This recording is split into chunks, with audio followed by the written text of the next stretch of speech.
Thank you, Sister Malini. Let's pay respect to the Buddha 3 times. Sadhu, sadhu, sadhu. Namo tassa bhagavato arahato samma sambuddhassa.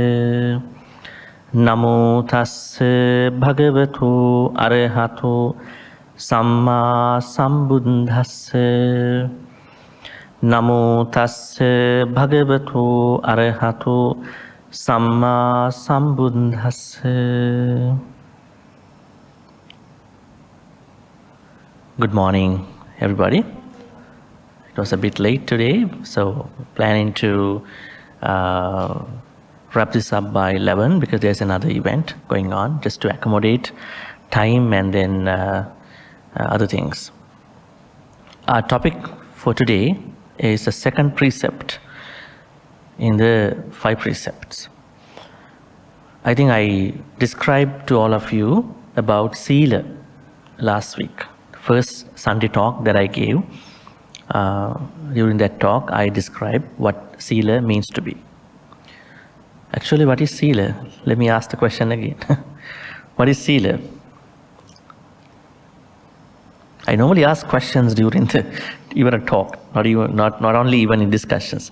Sila, Pancha Sila, Atta Sila, whatever the Silas are. What does Sila mean to you? Conduct.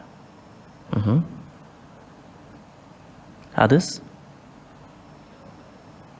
What does Sila mean? S, long E, long I, L-A.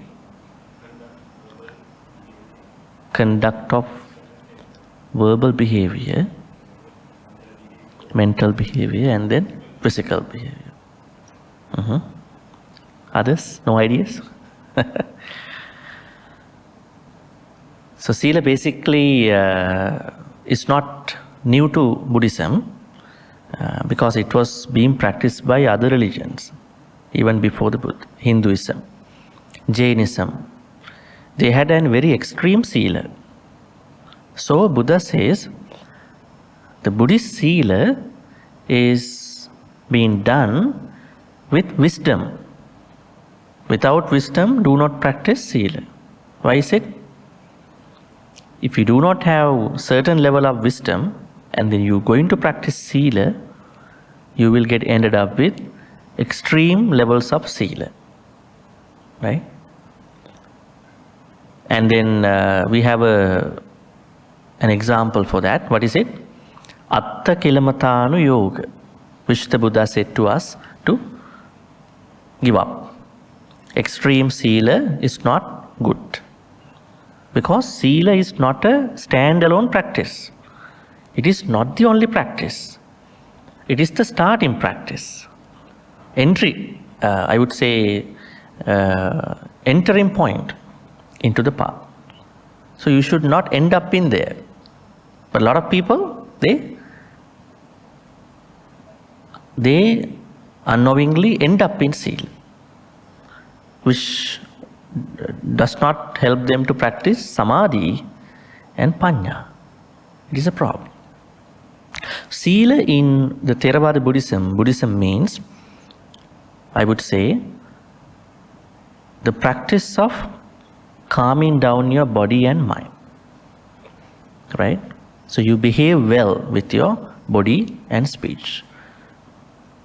Does Sila help your mind too? It will eventually, but not at the time. When you go to meditate, then if disturbing thoughts come up, then what will happen to you? You can't do the meditation. So for those people who want to meditate, they should practice some Sila before, definitely. So out of the different types of Silas, we understand the 5 precepts. They are the basic Silas. They are not even in Buddhism.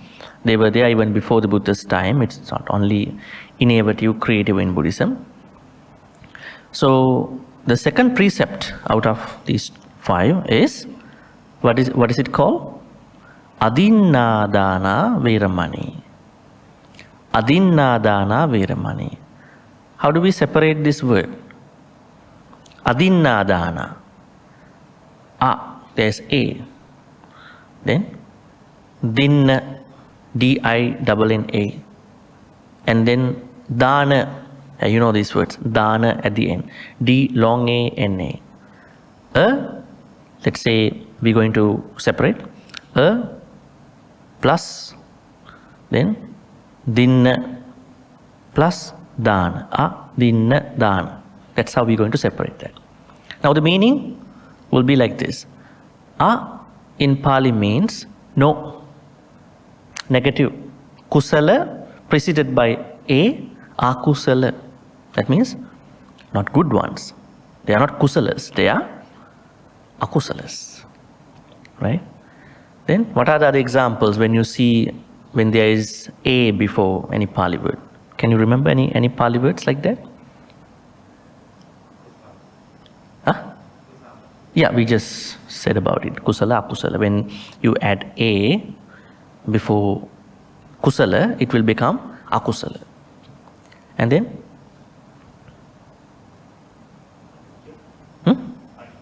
Anicca. Very wonderful words. Nicca is permanent. Nicca, which is preceded by A. Anicca, impermanent. Good example. What else? There is a small grammatical thing happening over there. Atta, then preceded by A, it doesn't become atta. So there is a substitution happens in Pali. We call anatta. That A become A-N-A, anatta. Right? There is a substitution happens with that Pali word. It's not simply A. A is primarily A, but when it is combined, in Pali, there is a rule that everything has to be euphonic for the easy pronunciation, because Pali did not come by writing for many centuries. Pali came down to us through oral tradition. So monks were looking for the easiest possible way to bring this from other monks. Writing happened in Sri Lanka long after that, probably first century, I guess. So 600 years it came down to us as oral tradition. Anicca, nicca, akusala, kusala, then anatta, atta. So definitely there is that difference. So adinnadana is the same thing. Means no or negative. Then dinna. Dinna means it's a past participle in language. Dinna means given. Not given, then not given. A means not. Then dinna, given, not given. Then what has not been given? Dana. Dana has not been given to you. That means somebody has not given that particular item, thing to you. So that means second precept was given in the format of a dana. That means there is something that was not given to you as in the form of a dana, but you are going to take it. So abstaining from what's not given. That is adinnadana. Bigger meaning is bigger. We have to talk about the bigger meaning, not just the rule-based one. When you talk about the rule is given just to mark the boundary. Right? Now we want to mark the boundary. Even the animals also mark their boundaries. Right?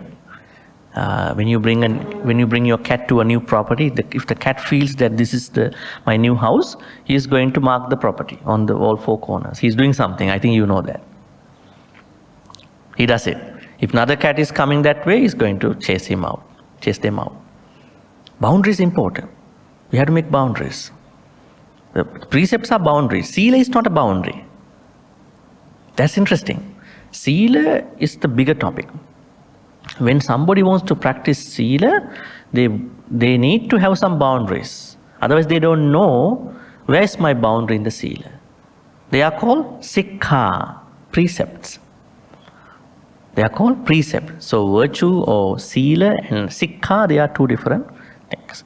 You need Sikkha to mark your boundary in your ethical behavior. Alright, so let's talk about different types of Adinnadana forms, right? Now I have, I would say, marked down 7 types of Adinnadana things that you might perhaps know or maybe not know. The first one is the most blatant type of Adinnadana, involving threats or force, I would say daylight robberies, extortion, purse snatching, kidnapping. These are actually very blatant type of, very forceful type of Adinnadana, which happens everywhere in the world, more or less, right? Don't need to name places, but you know that there are a lot of terrible, horrendous, stealing things happening. And you be pickpocketed, you be kidnapped, you be probably robbed in broad daylight. These things happen. So that is the highest form of Adinnadana, terrible form of Adinnadana. And we are now narrowing down to other levels of Adinnadana. The second type is stealing or secretly taking the article without the owner's knowledge, such as housebreaking, burglary, and sometimes pickpocketing. The pickpocketing is being done without your notice. This is done without any notice to the owner. Burglaries, breakings, I would say even pickpocketing. Right? This is the second level of Adinnadana. Third is fraud, laying false claims, especially people do that for insurance claims, right? And cheating by confidence tricksters to gain someone's possessions. What about scammers? Are there scammers online? Oh, they are operative all the time, 24 hours. Fraud, I would say sometimes they blackmail you. They ask your pictures. They ask you videos. Turn the video on, right? And then you get blackmailed. And they say they're going to share everywhere on the internet. You get scared. They're asking you money. What is this? Adinnadana. Scammers.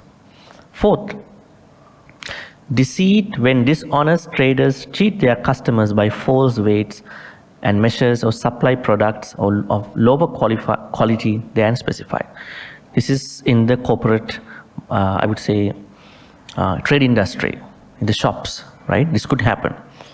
Probably they say different things. They say this is a good product, but it is not, by quantity and by quality, right? So that is another type of Adinnadana. Because people pay for that product, right? And they say this is natural product. This is Ayurvedic product, right? This is used by those people. This has been in somewhere you can't even get access to. This is from Himalayas. Huh? Oh, really? This was used by Buddha and those Arahants too sometimes, So people get overwhelmed. Okay, I'm going to buy it. Fourth one. The fifth one is forgery, when people pass counterfeit money as real or self-counterfeit gold and jewelry. Money, fake money. Even sometimes digitized money like bitcoins, crypto, and those things. People show a different picture, but it's not a reliable market sometimes. And the sixth type is, it's very common. This happens probably at workplace, where employees take small items from their company for their own use without paying for it, right? Maybe a piece of paper, maybe a pen, maybe an eraser, maybe printouts, right? So all these are Adinnadana, right? So these are 6 main types of, I would say, stealing, Adinnadana, taking what's not given. The 7th one is, what about glitches, technical glitches in the system, right? Sometimes I would say they cheat on you in the market industry. You're gonna buy something, but then there was a glitch, but you bought it, but they are not going to return that product after that. So these are massive ways of, I would say, bigger ways of looking at Adinnadana. But Adinnadana can go into our personal life more than these 7 too.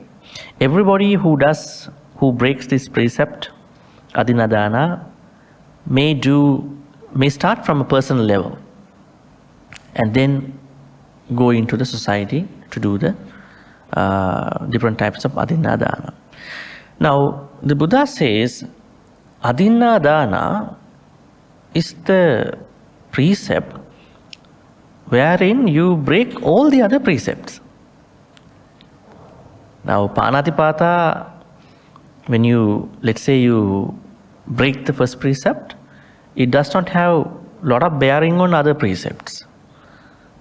It might not have, yes, it has Adinnadana because you kill someone that is not belong to you. And especially if that person is related to you, you cannot do it because life is belong to that person. Even you are married, unmarried, you are related, so you can't take anybody's life. And it could be from Kamasumichachara to misbehaving. And then you may lie to the law enforcement, and you may kill somebody out of Surameri. But if you see Adinnadana, it directly relates to the rest of the precepts. How? When you break the first precept, when you kill someone, exactly it is Adinnadana. It's not, he or she is not yours. That being is not yours. Even you think that it's yours, or he or she is yours, but we know every being is belong to that particular being, sentient being. Then Adinnadana. Kamasumichachara is definitely we are running into unnecessary pleasures. There are necessary pleasures. Buddhism is not a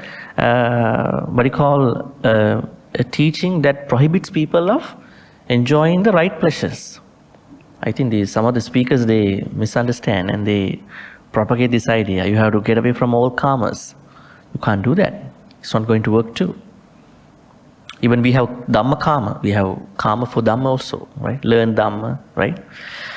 So, Musavada, definitely you, when you lie to somebody, what you do is that you take that person's confidence away, that person's trust away. Surameri also the same. So that means most of the precepts are interrelated.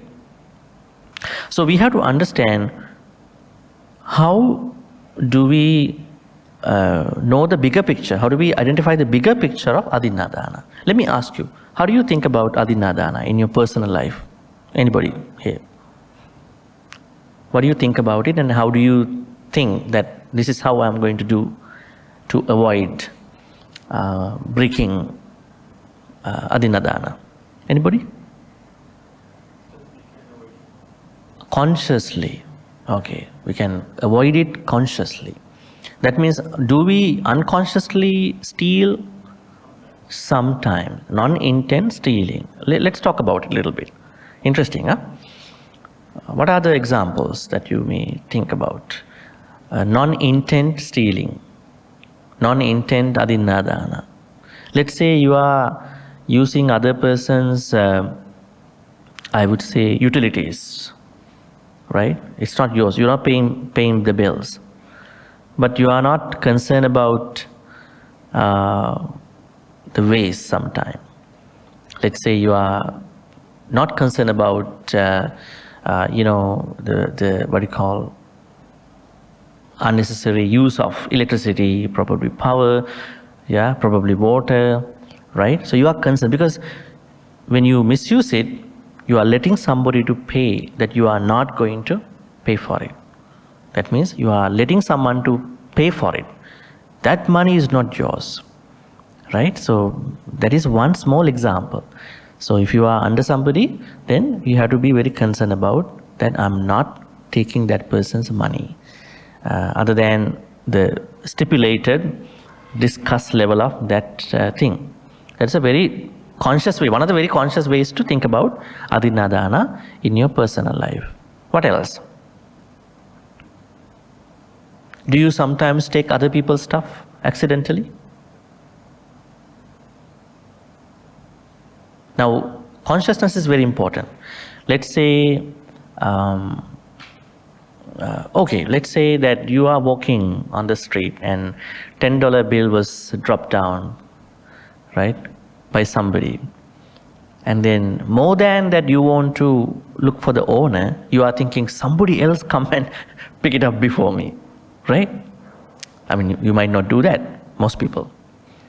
It is not that you want to return it to someone. Maybe you ask, was there somebody like this? Maybe there's a lost and found box or something. Okay, maybe somebody will be coming and pick it up before me. So I got to get it before they come. Right? So then that consciousness is not there. This is not mine. Right? $10 is not a big thing. It could be $100, maybe $1,000. But whatever the amount it is not that you want to grab it. Your consciousness says that I'm not going to take it to me. It was not given to me. That's the bottom line. The dollar bill was not given to me. That particular item was not given to me. So I should not own it, rather than I'm going to do the right thing. The right thing is bring it to the, yeah. But there may be occasions where you don't find anybody. What would you do? You're on the road, you see some couple $100 on the road, you don't see anybody, what would you do? You have to first look for any owner, right? Possible owner coming up. Some people, they return back, right? And do something appropriate. And then if not, but your mind is saying to you that I'm not going to use it because it's not my money. Because that person is being very sad at that point. My money. That sadness can be a curse to us, right? It's like what happens to politicians when people are very frustrated about the tax, right? They are trying to curse politicians. They are not doing enough for us, right? They are taking all our money, right? And that can really go. It is what you do by chanting, right? You might think that, you definitely think, chanting alone and chanting as a group, which one is more powerful? Let's say one person is chanting that may I be this and that. That is what we are supposed to do all the time. We can't get other people to us all the time. But what if that 100 people or 20 people or 100 people chant for the same purpose? May that particular person be well and happy. Which one is more powerful? That every human being is thinking one purpose. That can be more powerful, right? It depends on the people there, right? They might be immoral people, bad people. There may be only one person who is chanting very well. Because chanting goes well not because of the chanting, but because of the people who are chanting, right? Even when you give a chanting book to a drug dealer, he will also chant. Why not? He will chant. It's in English. Will that cause any blessing? Yeah, there is some blessing. Blessings of just reading that chanting. But not those real thoughts. The Buddha says, when monks are supposed to chant, they have to chant with lots of kindness, compassion towards that particular cause. Otherwise, it might not work. Right? Anyway, so there is non-intent stealing, but we can avoid it if we have a good consciousness that always you have to maintain, I'm not going to own anything that is not given to me. Actually, that is the meaning of the precept. Adinnadana. Dana was not given to me. So why do I want to own it? That's the bottom line. Then there are other small questions before the time runs out. I'm going to read. These are interesting questions. Is it possible to steal accidentally? Is it possible? It may be. It may be. That is why we have to maintain our good consciousness all the time, moral consciousness. I'm very shy. I have a moral fear. Not even the next life, but also this life. When my consciousness is taken away, I can't be a good person anymore. So I have to maintain that moral consciousness. It's a good thing. It's not because there is somebody watching over me. It is because I have to be honest to myself. That is the greatest support that you can have in your life for anything. You don't need to have any, I would say, authority or anything from other people. Other people may change over time. They may change, they may not change. But if you are honest to yourself, things will really get by. And things will happen to you immensely, profusely. All the blessings come to you because you are honest to you. That honesty comes from a very good consciousness. I'm not doing such things. I'm doing all the good things, right? So there may be times, but you try to make up your mind, I'm not going to do that. You have to come up with virya. What is virya? Energy, and effort, right effort. We have to have right effort.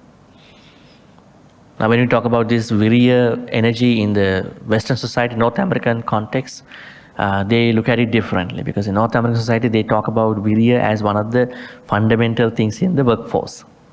Yeah, we hardworking people, hardworking. Right?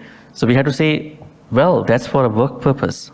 Here virya only to proceed to the path. We don't take it overdoing, like hardworking, right? It is for your work purpose, it is for material gains, but for the Dhamma path, you have a purpose for virya. Your purpose is to navigate the path. You need virya only to that extent. That's why the Buddha says, do not take any good virtue separately. Even mindfulness, sati. But what is unfortunately happening? People always try to take virtues separately. Then what happens? They get stuck. They really get stuck. They get stagnated. Why? Buddhist path is a combination of the practice. It is an integrated practice altogether. Can you only go with dana to attain nibbana? Is it possible to attain nibbana with only dana? No. Sila. You also need sila. You also need nekkhamma. You also need panya. Virya, energy, effort. Then you need kanti, patience. And then you need satya. You have to be truthful all the time. You have to have adinnadana, resolutions. You have to have enormous level of loving kindness, metta. You should have upekka, the highest quality in Buddhism. What is the highest quality in Buddhism? Upekka. Equanimity. Could be a bad translation. I would say you are not moved by happiness or unhappiness. You are in the middle. You understand happiness, you also understand unhappiness. But you are not moved by them. What happens to many when they are very happy? They cannot be patient in that happiness. That's a lot of people say when somebody achieves something, now try to practice patience. This happens exactly when a new driver earns his or her license today. What is the instructor normally instructing? Let's say his private instructor, driving instructor, goes with him or her to the driver's license office. Now there is the supervisor who is checking. So now the instructor is waiting in the driver's license office. Now the new person is going with that supervisor for the test. Now he passes the test after that, he or she. But once he or she comes back after passing, normally, it is normal that a lot of instructors do not give the key to the new driver. Why is it? He is overwhelmed. He is moved by happiness. Give it to me. I will drop you. Why? When you are too much happy, you're going to enter into a dangerous space. You are too immature because of your happiness today. Same thing. Right? It is the same thing. So then, upekka. So that's why you cannot proceed the path only with dana or sila or with other small virtues. Everything has to be practiced. All right, so we have to have a good consciousness to maintain our, infallibility, like the probability of making a bad karma, Do not make mistakes. If you make a mistake, that might be a problem. But there may be mistakes, but maybe slight mistakes. Not big mistakes like these 5, mostly. All right. Another question is, why do we get a thought of stealing? It is because we have not developed our mind. Right? Some people always get thoughts of stealing, right? Why is it? They have not cultivated their mind. In what? Alobha, dosa, moha. Dana, metta, then panya. Where have they developed their mind a lot? Lobha, dosa, moha. So they come up with lots of stealing thoughts. So that means you have to always develop alobha, dana thoughts, adosa and amoha thoughts. Because when you develop dana thoughts, can you go and take other people's dana? You cannot. You can't do that. All right. So, well, any questions from your side about Adinnadana, second precept? Yeah, please. That's a very interesting question, and we have to look at it both the Buddhism side and the legal side. Now, one of the courts in Italy, I think 4 years ago, there was a case. A poor person stole some amount of food, maybe a tin of sardine and a couple of things from a supermarket. Then he was, I think, detained till the case is going to be finalized. Then the judge said, it is okay. So poor people, it doesn't say poor people can steal, but this kind of a situation says a humanitarian thing, that he stole only little amount of milk cartoon, and then tin of sardine, some stuff. Well, I mean, here's the thing. I think then we go back to the society, the welfare of the society. The Buddha says in many suttas, the governments always have to take care of the poor people, right? And this is the case. So when they are not being taken care of very well, there is a flip side. Crimes can happen from their side, right? Because you can't go and feed everybody, right? We all cannot go and feed all these poor people, right? But they have to survive also. Sometimes most of the crimes that we see, they come from these people, right? If you see some of the countries where the criminals are operating a lot, they may be for the poverty. So poverty is not being taken care. Probably some of the politicians think when people are poor, they listen to them very well. They can cheat on people, right? But they have enormous expenses towards other things, unnecessary projects, right? So I think in that case, a good idea is to tell those people who govern the countries to think about welfare, because Buddha said that. The Buddha said in a sutta called Kuta Danta. I always tell that in some of the places. There is a question somebody asked from the Buddha, how to minimize crimes in a country. Then the Buddha said, you need to make people economical in the country. How to do that? If the farmers need crops, seeds, government has to give away, right? And then if you cannot make poor people economical in a sort of time, then at least to give some subsidiary stuff. So you can minimize the problem till you get to a larger point. But if you ask me that question very straight, is it okay to steal from supermarkets even by somebody who is so poor? I would say no, because that will lead to other issues. Sometimes this is a very risky thing. He or she might be assaulted by the supermarket people. Sometimes most of the laws are not amended to think about their compassion, their issues. So it's a problem, right? And have you also seen people who don't know even, who are not doing that, but they are dying themselves in their houses without any food?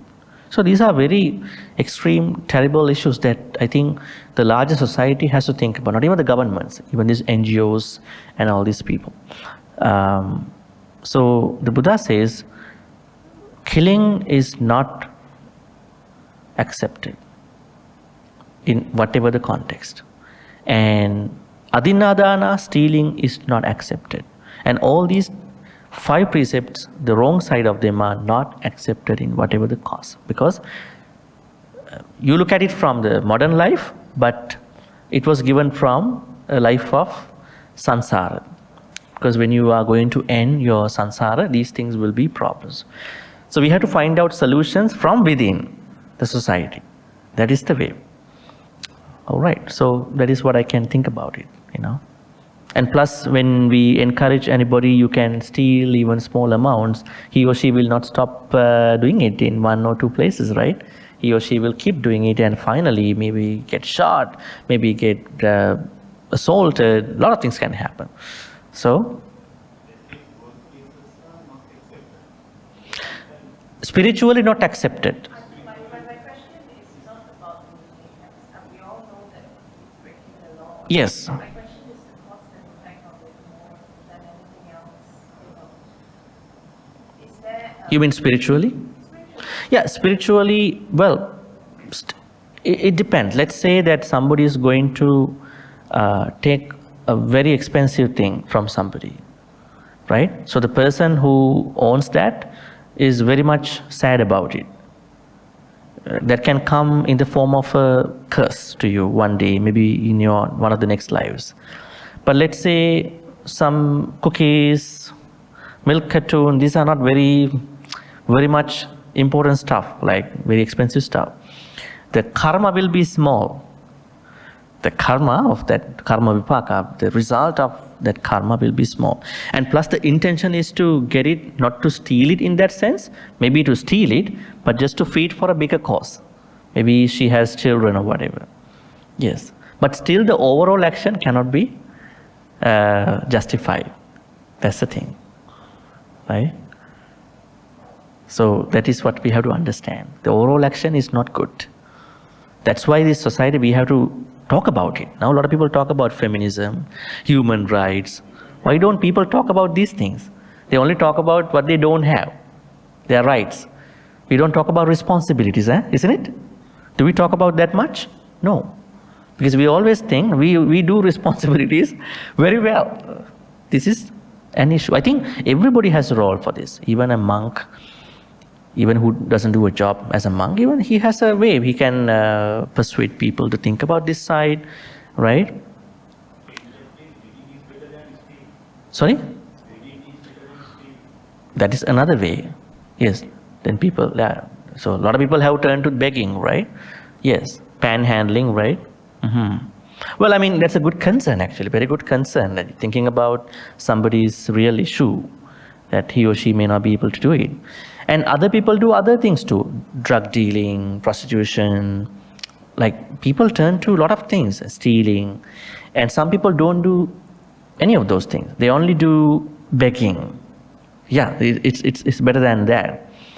So let's play our role and see whether we can change the society one day.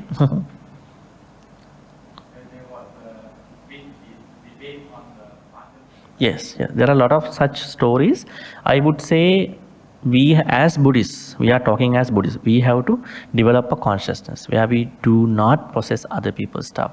And there are issues, there may be some exceptions, but none of the exceptions should break the precept. I would say break that boundary, I would say. That boundary should not be broken because it is not good. Somebody is to suffer. Let's say even that poor person is going to steal something every day, then what will happen to that owner of the shop? He will be in trouble, she will be in trouble too, right? They are just going in a profit margin, right? In a very minimal profit margin. And he won't be able to pay the salaries of the employees over there, and then a lot of things can happen. But if everybody is going to do the same thing, everywhere across the country, how come the food chains, supermarkets, shops going to survive? It's going to be a big problem. So I think that idea, even though it's a very compassionate way that was coming out, but there are issues. If you go to Philippines, I think these young kids, they are always coming to supermarkets. If you go to Mexico, you see that parents want to migrate, looking for asylum in the US, and they send in their kids to the boundary, to the border. So the immigration and the police cannot do anything, rather than because they are bounded by laws. So people misuse, in the name of poverty and compassion. So we have to look at all these things too, and then to make a happy place for everybody, right? Looking at all these small things.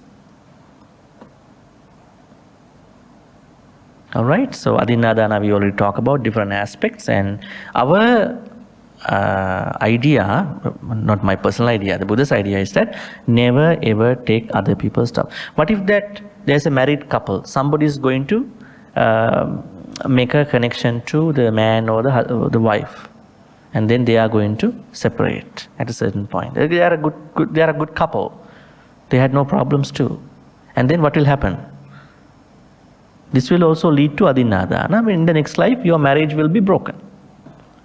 Because you took other person's dearly person. So all they come after us.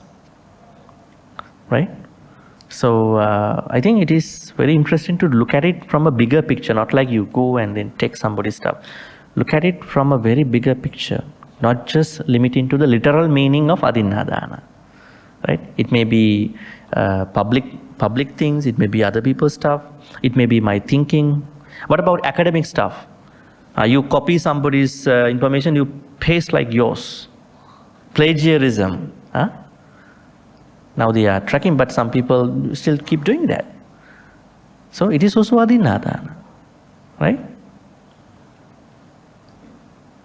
Alright, so if stealing has become a habit to somebody, think about that habit comes from a grip of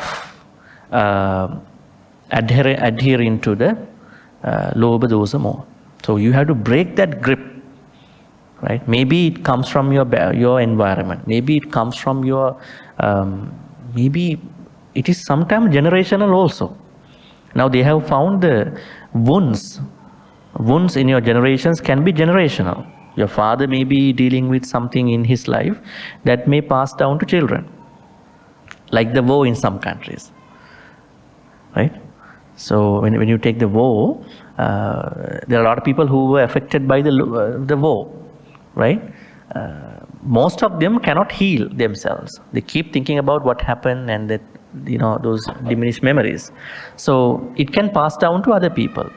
So let's say if parents or other people played a role in stealing, it might affect definitely their next generations, and then the environment.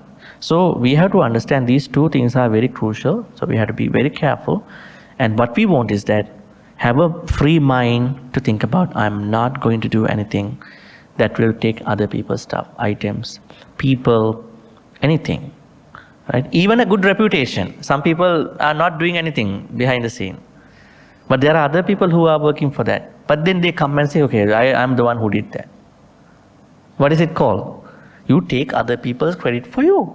Adinnadana. It was not given to you. So Adinnadana is a very bigger thing to think about. But unfortunately, people only think robberies, stealing is Adinnadana. It goes to a very bigger perspective.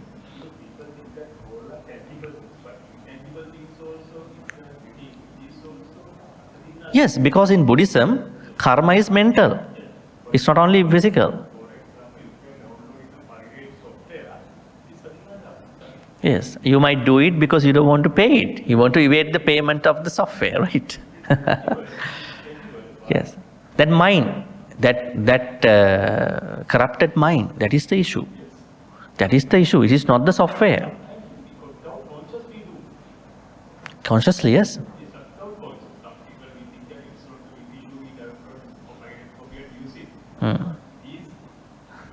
Even sometimes when people look for gossiping, they want to look at what are they doing. Unnecessary stuff. They were not given to you. You are breaching their privacy. Anything that you are breaching other people's privacy can be a sort of Adinnadana. It is mental because you don't need those information of other people, right? If you know all these aspects, the bigger aspects of Adinnadana, you will be a very peaceful person. But unfortunately, people do all these things and then go for a retreat thinking that I will get the peace. How you get the peace? Just by sitting down only. No, it is an ongoing journey. That ongoing journey starts from your house, from you. Whatever you do, you have to do with a moral consciousness. Otherwise, things really will going to be not working for you. All right, so any other question? We'll take one more minute because it's almost 11 and then we're going to transfer the minutes. Any questions about Adinnadana, today's precept? Do you think that you learned something new about Adinnadana? Do you think so? Okay, that is great.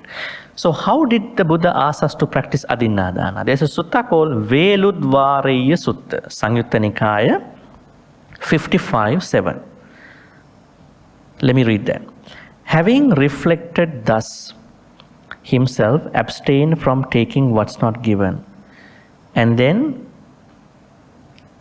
exhorts others to abstain from taking what's not given, and speak in praise of abstinence from taking what's not given. Thus this bodily conduct of is purified in three respects. That means if you want to practice any precept, you have to do three things. Not only one thing. But now you know only one thing. Even that we talk about the moral consciousness, we only take it in one way. How are we supposed to practice it? We should first abstain from the precept. I would say Adinnadana here, whatever other precept too. Second, if we can, we're going to persuade our nearby people, close people, our friends, families, if it is okay. Sometimes people don't accept what you say. We have to do that too, an impact. Third is, you are always talking about the importance of not stealing. Then only your precept going to be complete. Sangyutta Nikaya 55:7 Veludvara Sutta. That is a very good approach. So my advice to you is that do not try to advise people, because people don't like other people's advices in the first place. But if you think they are very close to you, you could bring this up in a nice way, friendly way, and then you could always spread the word of not stealing, the importance of not stealing.